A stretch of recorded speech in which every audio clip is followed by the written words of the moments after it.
विडंबना इस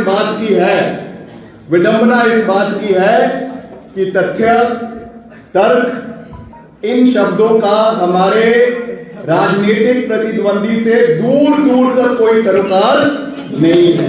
ना उनको तर्क समझ आता है, ना उनको तथ्य समझ आते हैं। इतिहास की बात तो मैं ना ही करूं तो शायद अच्छा रहेगा। मेरा तो निवेदन है, कहती हैं कि मैं मंडी की बेटी हूं। एक बारी जब चुनाव खत्म हो जाएगा तो यहाँ पे हमारे प्रिंसिपल साहब आए हैं, कृपया करके उनको जो है वो इतिहास का पाठ जरूर पढ़ाएं कि कब भारत को आजादी मिली, कौन भारत का पहला प्रधानमंत्री था। अरे जब आईएएस की प्रिपरेशन होती है, एचएएस की प्रिपरेशन होती है, ये तो क्लास 3 के बच्चे भी ये जवाब दे देते हैं, क्लास 1 का बच्चा भी ये जवाब दे देता है कि पंडित नेहरू हमारे देश के प्रथम प्रधानमंत्री थे और आजादी 2014 में मिली। कौन सी आजादी 2014 में मिली? क्या आप हमारे स्वतंत्रता सेनानियों का तिरस्कार कर रही हैं जिन्होंने देश के लिए शहादत दी? कहती हैं कि देश को भीख में जो है वो आजादी मिली।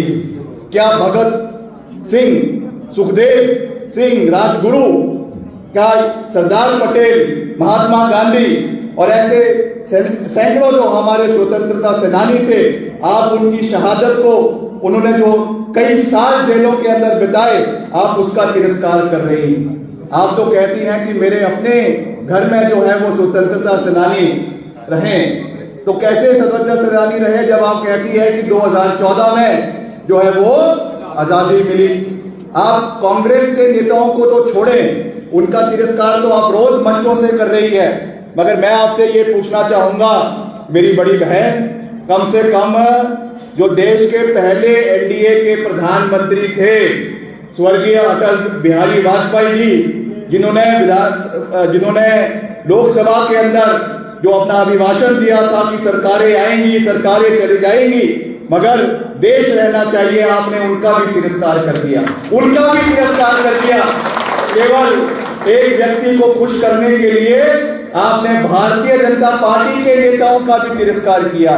क्या देश को 1998 में जब परमाणु शक्ति से लैस किया गया देश, हालांकि उसकी नींव हमारे उस समय के पहले हमारे जो दूसरे प्रधानमंत्री थे लाल बहादुर शास्त्री जी, उन्होंने रखी, इंदिरा गांधी जी ने रखी, मगर देश को परमाणु शक्ति बनाने का कार्य अगर किसी सरकार के अंदर हुआ तो वाजपेयी साहब की सरकार में हुआ, और उसके लिए हम भी उनका मान सम्मान जो है वो करते हैं।